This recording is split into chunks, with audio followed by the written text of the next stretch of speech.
First, I would like to introduce our analyst, Dr. Feng Yuan. He, with a doctorate degree in chemical engineering from Tsinghua University, has more than 6 years of R&D experience in lithium battery field. And now let's welcome Dr. Yan to analyze the market overview of battery cells and components, rapid falling cost of electric vehicle battery, grid-scale battery storage for now and the future.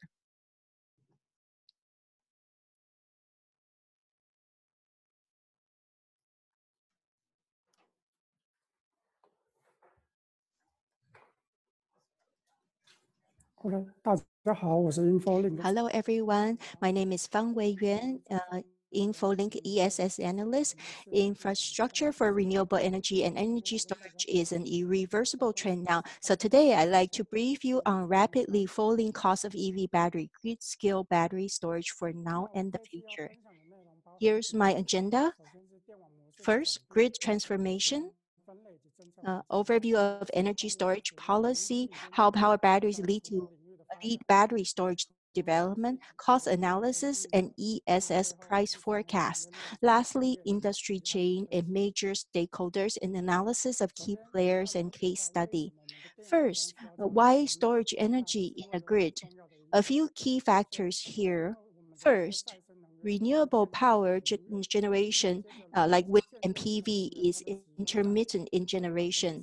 So if the ratio is over 30% and it cannot be replaced, then it's easy to cause a major outage in the grid, and this will create serious economic impact. Third, wind and solar are being abandoned in some regions where they cannot connect to grid. These factors highlight the necessity for storage or ESS in the grid. So with these three reasons, we need to add energy storage into the grid. The grid has three parts: generation, transmission, and distribution, and user. ESS can be added to every part. This will also change the grid from a conventional centralized one to distributed, with its greatest feature being high optionality and flexibility in provider, even on the user end. That means individual users can also control generation and use, become the master of their own electricity use. There are 5 types of ESS based on property, including electrical, mechanical, electrochemical, etc. There are over 10 types in use, each with its pros and cons, of course. If we make a graph to compare 2 key properties, first, system response time, 2, storage capacity, and then also they have different applications in the grid, and if we compare them, we see electrochemical to have the widest application within the grid. That is also one reason why lithium-ion battery and its storage is drawing so much attention. Naturally, profit is always core when companies are entering a new sector. And there are over 20 profit models for ESS throughout the grid and even in the external society. At the generation end, for instance, it helps with peak valley and frequency modulation and black start in terms of profit module. At the user end are time of use bill management, demand charge deduction, and raising PV self-consumption. Externally, there's carbon abatement, environmental benefits, system and personnel safety, etc. For example, Tesla in the last 2 years is selling corporate carbon emission at a decent profit. This is a great example and typical example of profit from the external environment.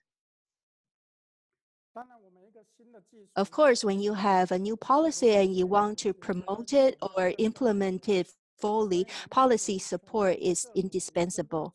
So now there are many ESS subsidies worldwide. For example, ESS in China is nascent. So subsidies are mainly for companies building infrastructure. For more mature countries like Australia, Japan, Korea, US, UK, they are more mature, so subsidies focus on users. Policy incentives have real benefit on accelerating energy storage. A very typical example is electrical vehicles in China. Thanks to policy support, it's seeing very rapid development. In terms of policy, let's use China as an example. Some provinces in China already have mandatory requirements on over 5 to 20% of energy storage system in new wind and solar stations, with more provinces joining in. Based on current policies, the no minimum energy storage requirements over 1,000 megawatts. With other regions joining and policy stimulus, the optimistic forecast for China is 10 gigawatt hour installed storage capacity in 2021. Development in lithium-ion battery can be attributed to the rise of EVs opening a big door. Global EV sales in 2019 exceeded 2 million units in China, with over 100 gigawatt hour in installed power battery. Although the pandemic this year has slowed the growth, we have a bullish forecast that in 5 years, the global EV market will exceed 10 million units and over 500 gigawatt hour in installed battery. This market stimulus has cut lithium-ion battery price by as much as 90% in the last decade. Another easily overlooked key factor is energy density has risen by 40 to 50% in the last 2 years, all contributing to rapid deployment in many sectors. With drivers like policy support, emission reduction, and market stimulus, etc., the commercialization of lithium-ion battery in ESS still depends on its levelized cost of energy, or LCOE. With drastic cut in battery price and technical upgrade now, LCOE for lithium-ion is about 10 to 15 cents US per kilowatt hour, making it commercially viable. Why is it commercially viable? Let's look at average electricity price worldwide in 2019. Most developed countries like UK, Australia, and Japan, etc., have average residential electricity price over 20 cents US, even up to 30 cents in Germany. So LCOE for lithium-ion battery ESS is now economical. Our estimate is in over the next 5 to 10 years, with continuous improvement in battery technology, we estimate LCOE to go down to 5 cents. This makes lithium-ion battery ESS commercially viable worldwide in commercial, residential, and even rural applications. The application market for a lithium-ion battery in the next decade or even 2 decades is completely unhindered. Aside from a stable consumer electronics market, EV will definitely be the greatest market now and into the future. Meanwhile, the resulting market growth in energy storage cannot be underestimated, expected to replace commercial EVs to become the second largest market for lithium-ion batteries over the next decade. Based on current green energy policies worldwide, we also expect newly installed renewables to surpass 1,000 gigawatt by 2030. Accordingly, even our pessimistic forecast on installed lithium-ion battery storage is still 150 gigawatt hour by 2030. This number is 20 times to 40 times today's capacity. A bullish forecast puts it at over 500 gigawatt hour. That means it has a very astonishing speed of growth. ESS contains many components. Of course, at the core is cells. And there are also many power and battery management systems like BOS, BMS, and EMS, etc. Transformer and PCS also need to come in to convert DC into AC to form a complete energy storage system, ESS. Now we are ready to connect to the grid. I mentioned that the cost of battery pack accounts for the battery is at the core of ESS, and the battery pack cost accounts for over 50%. Price trend for battery can be seen in two stages. Battery costs dropped drastically in the last decade with increasing concentration in industry and companies. The decline will slow in the next decade. However, stiff competition will begin globally. When we talk about lithium-ion battery, whether it is in EV or ESS, we divide it into two types. The first is NCM, nickel, cobalt, and manganese, and LFP, lithium iron phosphate.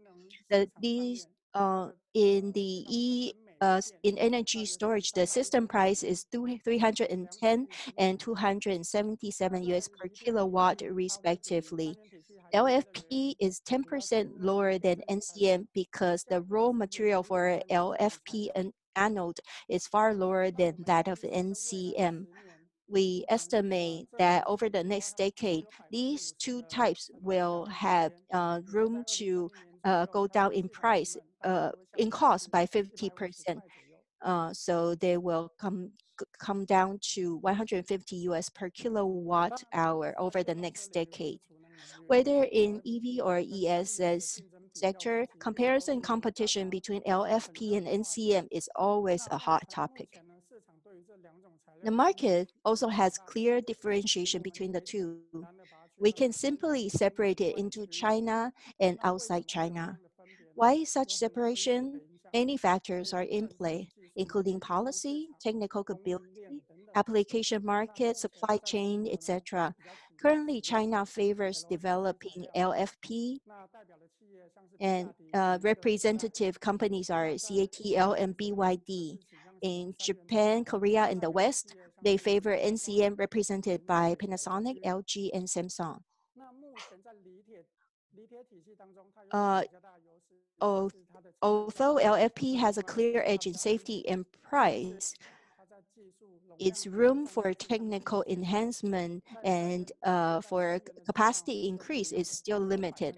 NCM, however, still has over 30% in improvement room in terms of technical upgrade. So, and price and safety can be overcome with technology. Hence, we are optimistic in NCM becoming the leader over the long term. That said, LFP and NCM will continue to coexist.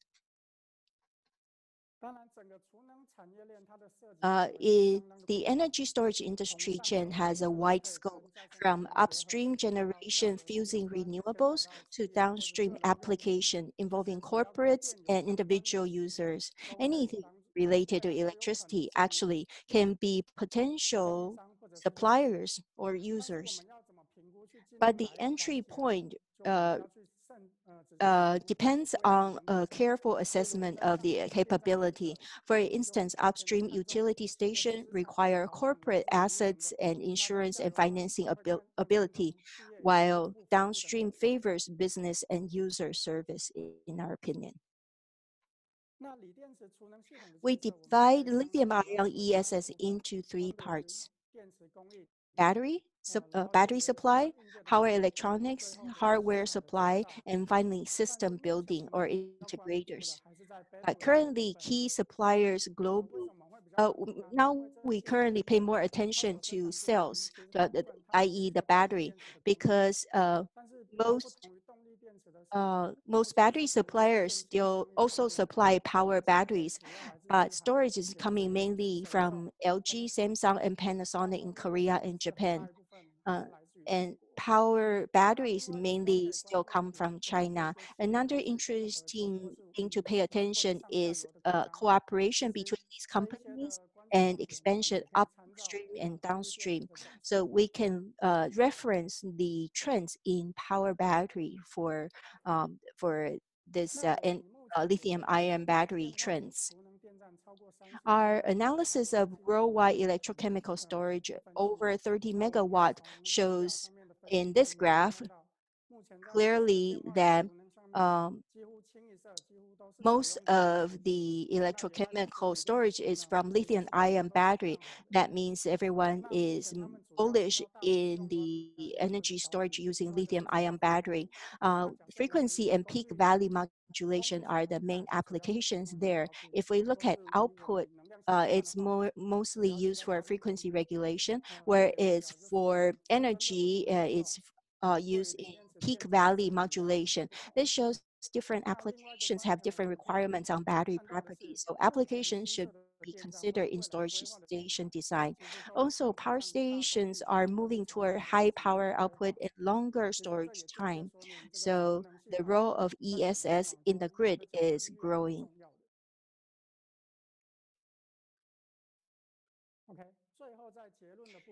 Finally, in conclusion, we can look at by 6 points.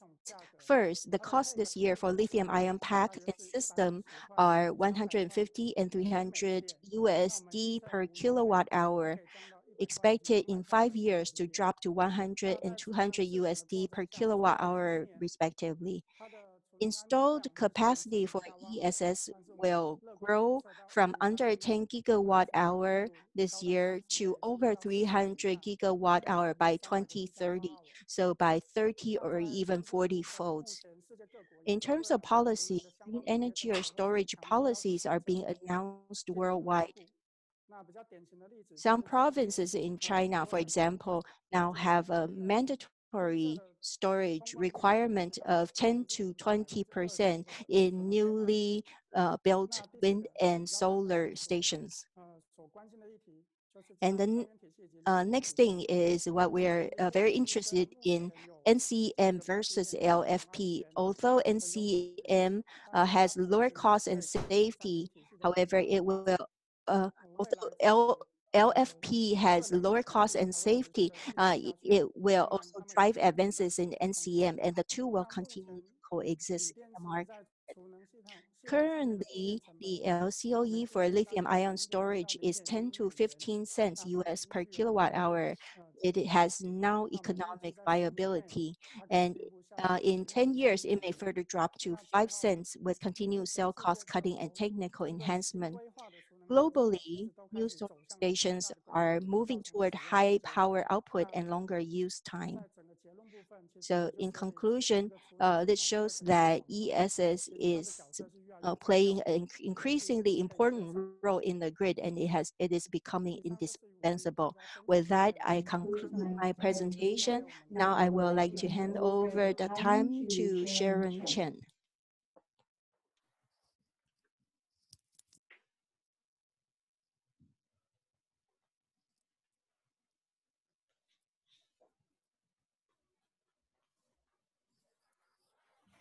大家好，我是 Hello, I'm Sharon from InfoLink. Today, I'm going to talk about the offshore wind energy outlook Asia markets. In the year 2019, actually, this has been a very good year for offshore wind installation. And totally, we have seen the 6.1 gigawatt, and we see number one is China, 2.4 gigawatt, UK, 1.8 gigawatt, Germany, 1.1 gigawatt. In the year 2019, China take about 40%, UK about 30%, Germany is about 18%, and Denmark 6%. And here we expected that the offshore wind installation will enter into a big growth. And we know that the total will be 53 gigawatt, and the main growth will come from Asia. And now I would like to see that in the year 2019, Europe has took 60% of the market, and the situation will change in the year 2025 because APAC, Asia, will take 60%, and Europe will be 40%. Among Asian countries, Japan is the first country in Asia to enter the offshore wind market, having rolled out the region's first offshore wind turbine in 2003. But not until 2018, the Japanese government had development policy for offshore wind installation. And also we have seen South Korea, Taiwan, and Japan. These are the three emerging markets that have great potential for offshore wind capacity growth, 10 gigawatt by 2030. And actually in 2018, Japan has the fifth strategic energy plan launched. Japan aims to raise its renewable ratio to 24% by 2030. In the year 2019, solar PV accounted for 87% of Japan's renewable energy mix, whereas wind comprised just 6.5% only. Of the total installed wind capacity of 3.786 megawatt, offshore wind made up only 65.6 megawatt.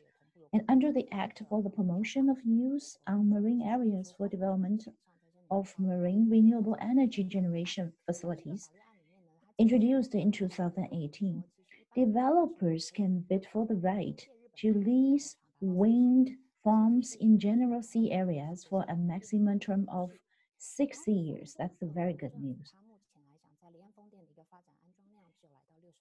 And while Japan has installed 66 megawatt of offshore wind capacity, more than 16 gigawatt of projects are in the process of environmental impact assessment and review. Japan's installed offshore capacity is forecast to exceed 10 gigawatt during 2025 to 2030. And among emerging markets in Asia, Japan has the least strict regulations on the use of local contents for wind project construction. So prices are the key to securing a wind project of country. This point is worth noting. And now let's move on to the overall Japan market. We will see that from the north Hokkaido to the south, North Kyushu, 10 designated sites for offshore wind farm announced in July 2020. And you will see that they have 6 promotion zones in 2019 and 4 promising areas in 2020. And the wind farm at each of the designated sites has an estimated capacity of 400 to 1,300 megawatts. And auctions for the 10 offshore wind farms will be wrapped up by the end of 2020.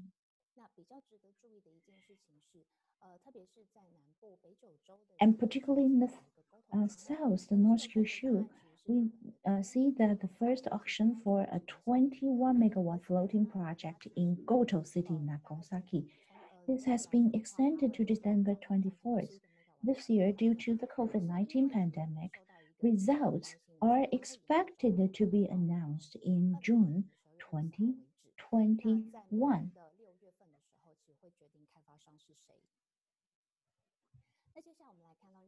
And then let's look at Vietnam. In 2019, the hydro, solar, and wind respectively comprised 75%, 23%, and 2% of Vietnam's renewable capacity.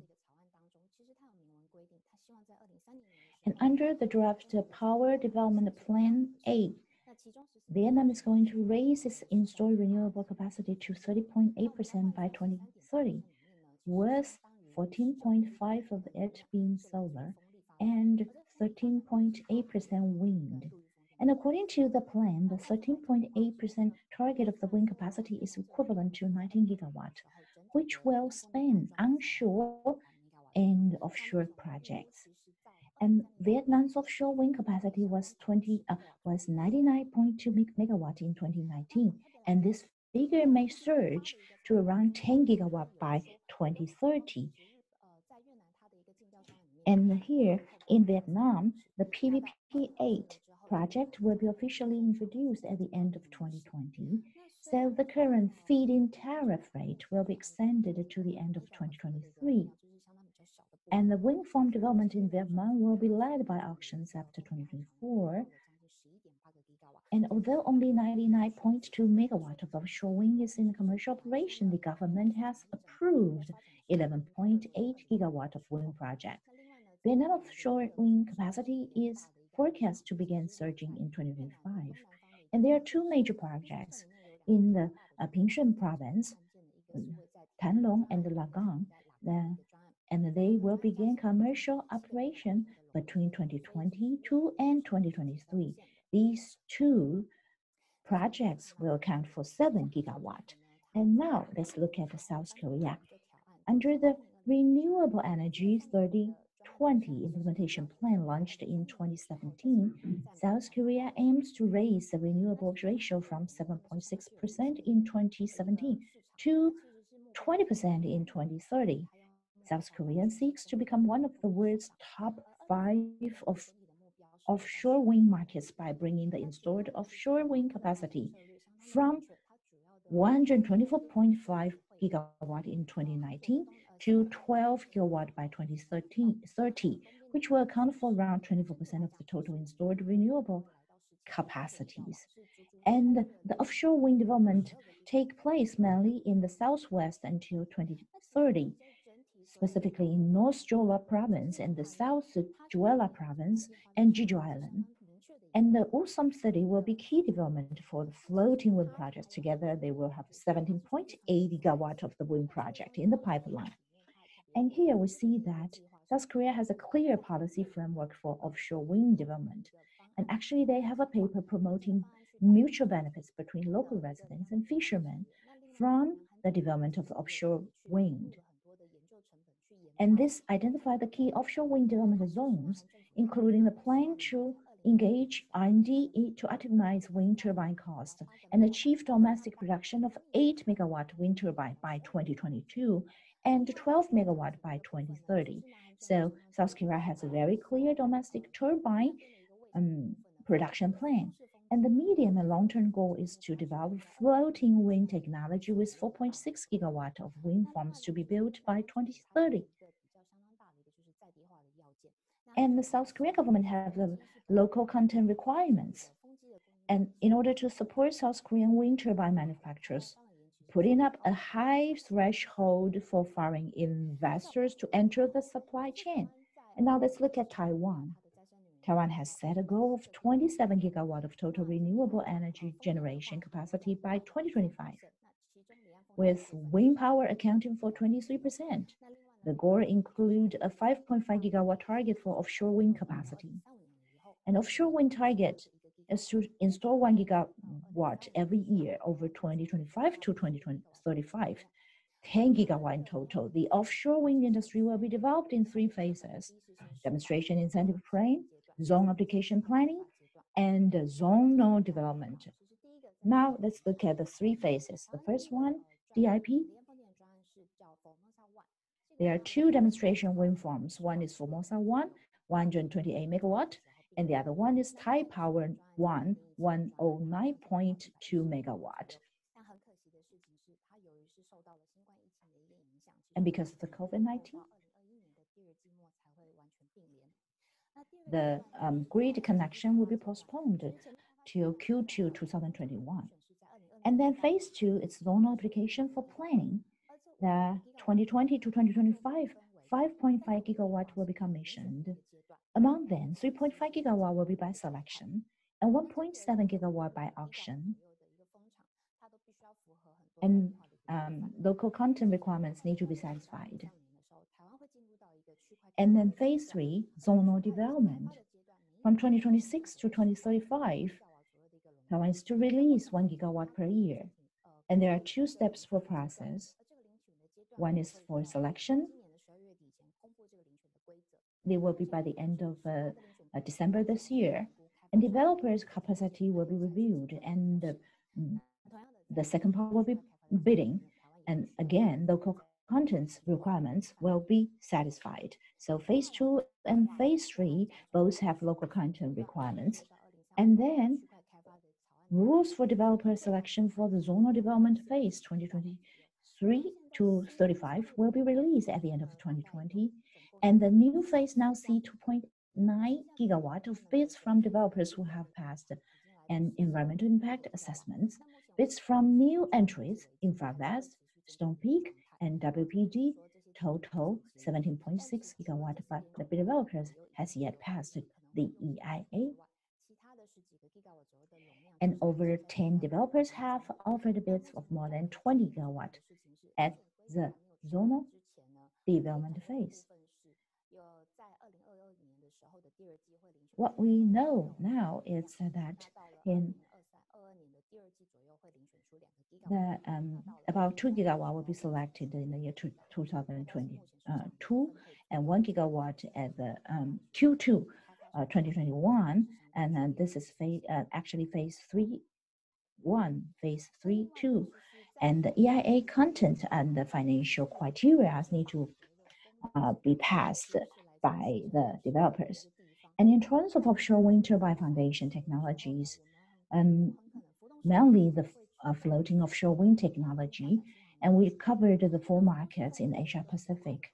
And 80% of the world's offshore wind resources potential lies in water deeper than 60 meters. And we know that the floating offshore wind platforms are divided into 3 types. One is TLP, tension-led platform, a spar, and the third one, semi-submersible. The world's pioneer floating offshore wind project is in Highwind, Scotland, run by Equinor and comprising 2.3 megawatt with spar, the second technology. And the biggest floating offshore wind project is also in Scotland, the Highland 10-pin projects, totaling 88 megawatt in capacity, developed by Equinor as well, and due to begin commercial operation in Q3 2022. And also, when we look at the Europe is a place that have the many offshore or floating offshore wind project pipeline, but we're looking at the APAC, and here we see that in APAC, the floating offshore wind project mainly is from Japan. Japan totally now have 19 megawatt, and then we see that there will be Taiwan. There will be Korea, South Korea joining in. There is the Donghae 1 2024, South Korea, and totally we see the project to be built by 2025 that will be totaling 221 megawatts. And by 2030, on the right down corner, projects amounts to be operated, then mainly from Japan, South Korea, and Taiwan. And South Korea, the Arsan floating will be 1 gigawatt. And Formosa 4 from Taiwan in 2024, it will be 4.4 gigawatt, so totaling about 10 gigawatt in the pipeline. So this will be the floating offshore wind project in the pipeline the next decade in APAC. This concludes my presentation. Thank you very much.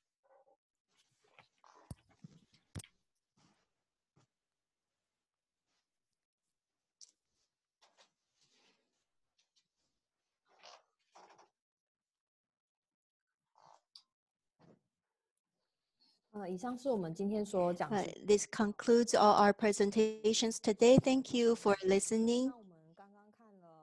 We took a look at the questions raised today. Most of them center around PV prices next year and product trends. And also, lots of you are interested in bifacials and other trends. So I would like to quickly answer to these questions. This year to next year, we'll still see a bullish market. The whole year next year, in terms of demand, we have 140 gigawatt in demand, but in every quarter, there are still peaks and valleys. So questions about exchange rates and prices, all these will affect price fluctuations between high and low season. Next year in the supply chain, the shortage is mainly coming from glass. And in the Q&A, we can see that everyone is concerned with the supply and demand in glass next year. In Q1 next year, especially after Chinese New Year in China, the demand will lessen. So right now we think the tension in glass shortage will be eased after the Chinese New Year. as for large formats, we also see lots of questions concerning that. For large formats, in terms of cells, wafers, and modules, there is no productivity bottlenecks. Overall, next year it'll be applied to utility project. As for rooftops, there will be 158 or 166 mainly. In terms of PV, that's what we see. So after we wrap up today's seminar, you will see on the screen a feedback survey. So we would appreciate it if you could take time to provide your feedback. And you will also receive a link in a follow-up email. So we would really appreciate if you could take a moment to answer the survey questions so we can improve on future events. We hope you find today's content helpful. And we will also send out our slides for today. Thank you very much.